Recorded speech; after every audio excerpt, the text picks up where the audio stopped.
I think it's that fingertip control, your hand on the carbon wheel, 2 fingers, you're getting the feedback, you step up onto that helm, take control from the autopilot and enjoy your sailing. We love sailing. Sailing is our passion, and so those sailing characteristics are kept within the design of this boat. My name's Darren Newton. We've been designing and building Dazcats for about 35 years.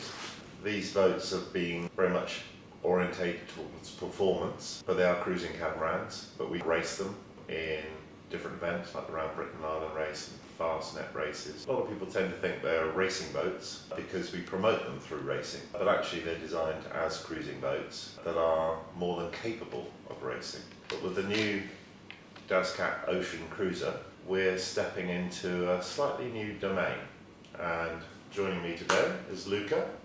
Luca's our new member of the design team. Yeah. My name's Luca.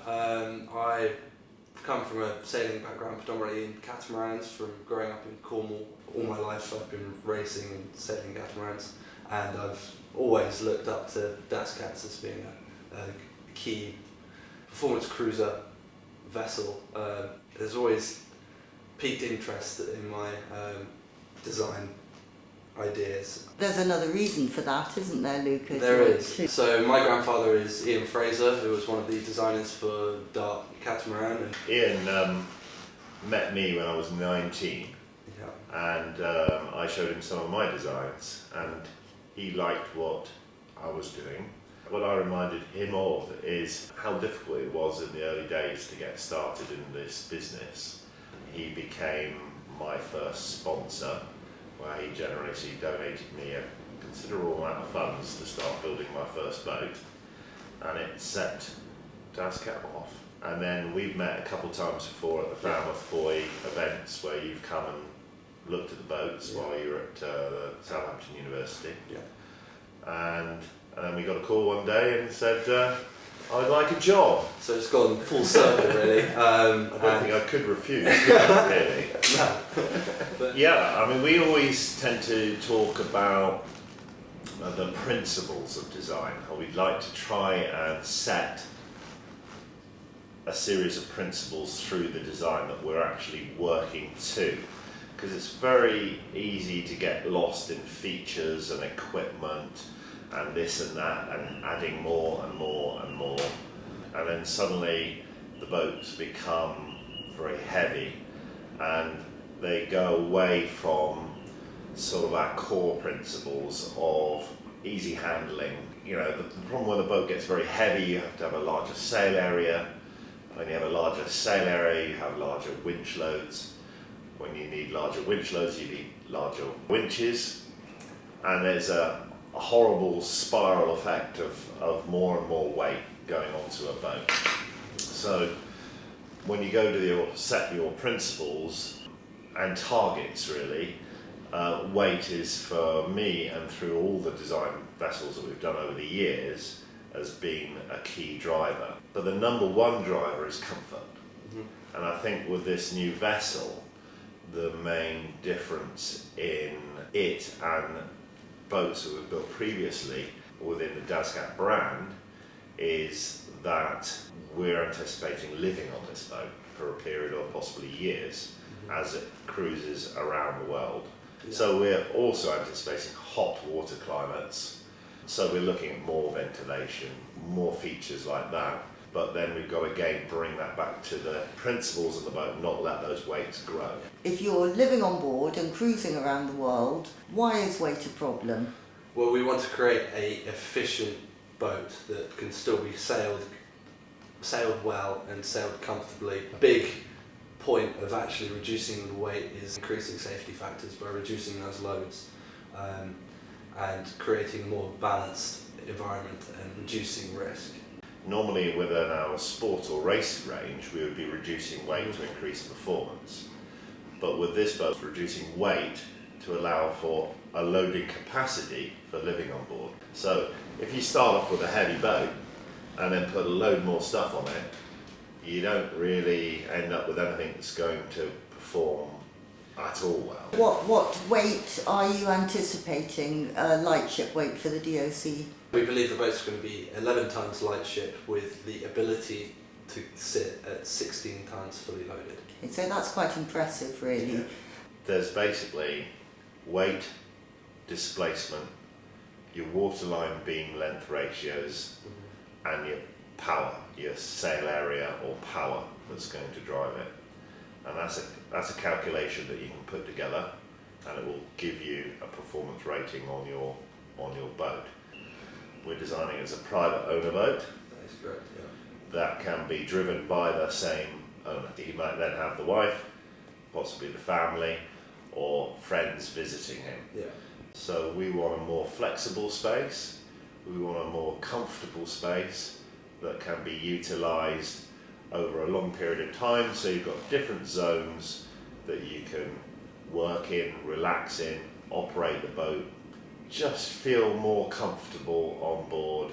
Furthermore, to the idea of keeping the boat light and keeping the length to beam ratios and everything as performance orientated as possible is the ability to sail this boat well in light winds. We know most boats can perform when it's blowing hard, and our whole ethos is to keep the boat's sailing performance constant throughout the wind ranges, and we're talking about matching wind speeds at the lower ranges, and you don't have to rely on your engines to take you places. We try to aim at sailing at wind speed, so if we're sailing upwind and 10 knots of wind, we want to be doing 9 or 10 knots if we can, and our boats do that, and they've proven to do that in various events in different conditions. If we're going more sort of broad reachy and we've got sort of 15 knots of wind, we want to be sailing at sort of 13 to 15 knots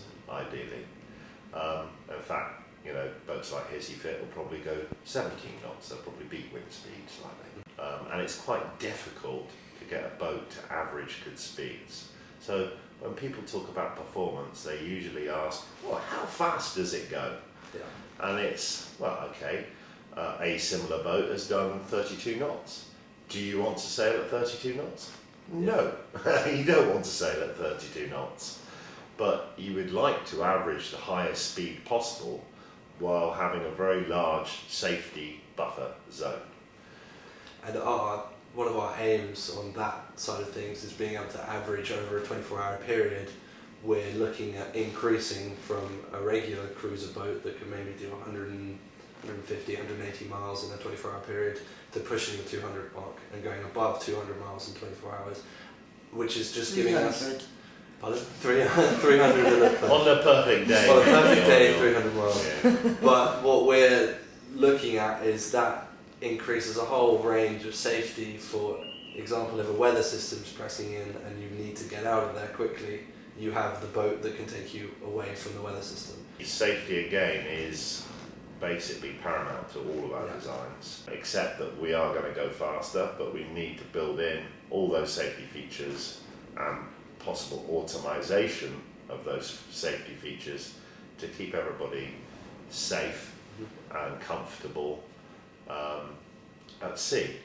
Ultimately, there's seamanship though, and seamanship is everything. From the pilot positions, you should be able to see everything that you need to see. You should be able to see all around the vessel and get a good view. So by keeping the coach roof flat and curved, we've opened up the view from the aft pilot positions to be able to give a whole range of views over, while also keeping the full 360 window from inside the saloon and inside the interior pilot position. Okay, and sometimes the building upwards is to create more lounge space within the boat. So tell me about how you've achieved that in the DOC. Well, we've put this on the website already, haven't we? And we've had a few comments. The forward cockpit for me works on a larger boat, and it works on a boat where you certainly might be sailing the trade wind routes, and it would be a fantastic pilotage position. It's a very nice operational position as well, where you could sit, control the vessel, operate your lines, hoist your spinnakers. In fact, there's no need to even walk down the side decks at that point. So if you are literally on your own, you're not having to clip on to go down the side decks in rougher weather. You're simply out through the door, and you can do your sail hoists, and you're safer because we're designing it to be short-handed, so we want that person to be safe when doing it, and in easy reach of a lot of the controls. If this boat is going to be used more for the trader routes, it will be a very nice position to be out up front, going downwind, out of the wind, in a nice area sort of thing. So we really wanted to utilise the area more as a comfort area rather than just a sail handling area. But what we've managed to do is balance both areas into one, I think. So I'm sorry, but this is on everybody's mind. What on earth has happened to you? Because you shot into the multi-hull world at super high speed in what most people consider to be very uncomfortable small boats, breaking records left, right and centre. 35 years on, and here we are, and you're talking about lounging in your forward cockpit. So can you tell me about this, please? Well, we get older, and with getting older, we start thinking about later life, and we all have this dream, and you know, I've been selling that dream for quite a long time and building boats for many people with the team. We've never really thought about going around the world. We live in paradise because we live in Cornwall, so we generally don't need to go that far to find beautiful sailing. But actually one day, you know, we will break free, and we will start going on those trips. And within the marketplace, there's certainly a lot of people now that want to do this. People that have now realised that they can work from home or pretty much anywhere, any position if they're working online. To others that simply want a more environmentally friendly life, a more nomadic life in a way, visiting the world without flying. So there's been some drivers within the market.